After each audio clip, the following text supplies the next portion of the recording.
নমস্কার, সবাইকে স্বাগত জানাই দুর্বার রান্নাঘরে। পুরনো বন্ধুদের জানাই অসংখ্য ধন্যবাদ, নতুন বন্ধুদের স্বাগত। আশা করি সবাই ভালো আছেন, আমিও ভালো আছি। আজকে আমি আপনাদের সামনে নিয়ে এসেছি একটা নতুন রেসিপি।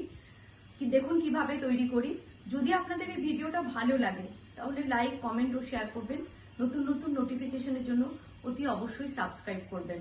সবাই ভালো থাকবেন, সুস্থ থাকবেন। এখানে 4 পিস আমি রুই মাছ নিয়েছি। এখানে দিয়ে দিলাম নুন, পরিমাণ মতো নুন দিলাম, আর দেব পরিমাণ মতো হলুদ।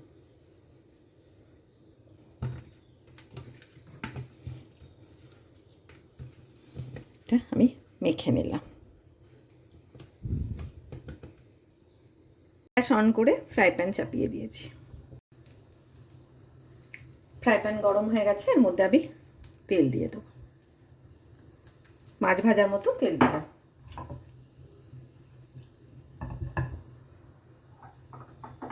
আর একটু লাগবে।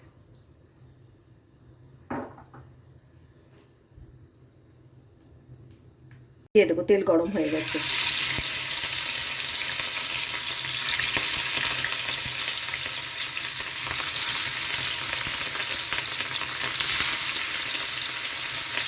মাছগুলো একটু ভাজা হোক।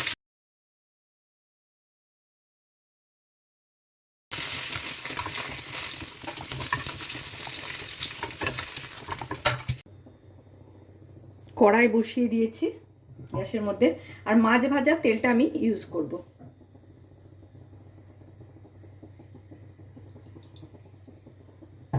একটা মিডিয়াম সাইজ আলু লম্বা লম্বা করে কেটে নিয়েছি। এবার এটা আমি ভেজে নেব এই তেলটাতে।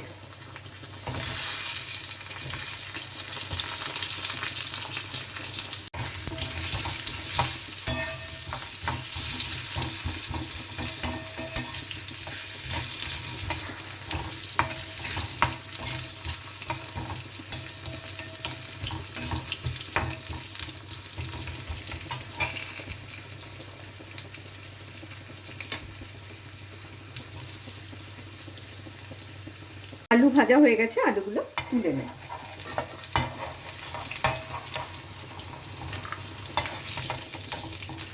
এখানে দেবো 5 ফোড়ন দিলাম, দেবো একটা শুকনো লঙ্কা, আর দেব কিছু কাঁচা লঙ্কা। কাঁচা লঙ্কাগুলো চিড়ে দিয়েছি।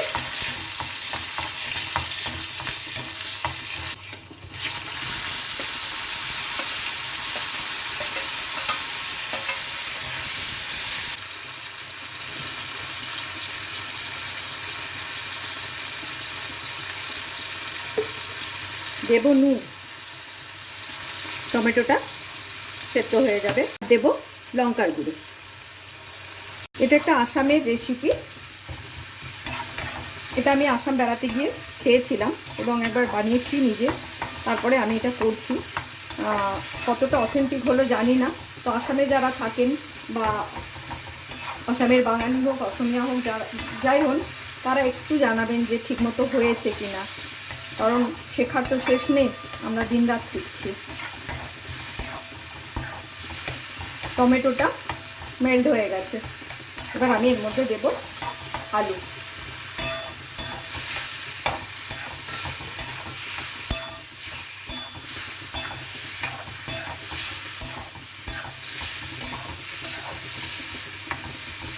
আলু দিয়ে একটু কষিয়ে নিচ্ছি।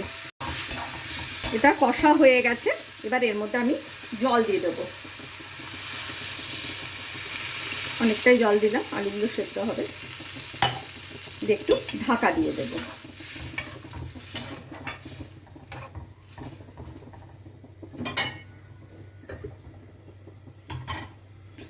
আলুটা আরেকটু সেদ্ধ হবে, তার মধ্যে আমি মাছটা এবার দিয়ে দেবো। আমি আরেকটু জল দিয়ে দিলাম মাছটার মধ্যে। এবার মাছগুলো দিয়ে দেব।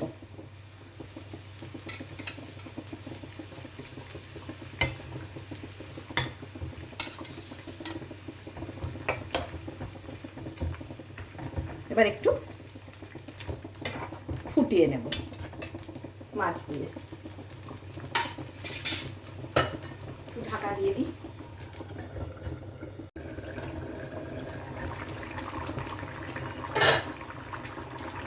এবার এর মধ্যে এক মুঠো ধনে পাতা দিয়ে দেবো।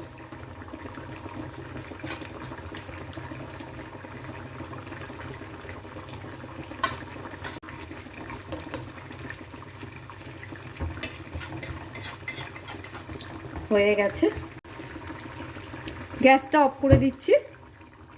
দিয়ে এর মধ্যে একটু আমি কাগজি লেবুর রস দিয়ে দিচ্ছি। আসামের একটা মাছের রেসিপি, মসুর টেঙ্গা, রুই মাছের। তো আপনারা করে দেখবেন, কোনো কিচ্ছু নেই, একদম সিম্পল, আর গরমে ভালো লাগবে খেতে। তৈরি করে ফেললাম আসামের এই মাছের রেসিপিটা, রুই মাসুর টেঙ্গা। আপনারা একবার করে দেখবেন, এটা খেতে ভালো এবং গরমের জন্য তো খুবই ভালো। আর এটা আসামের মানুষদের খুব প্রিয় একটা রেসিপি, আশা করি আপনাদেরও ভালো লাগবে।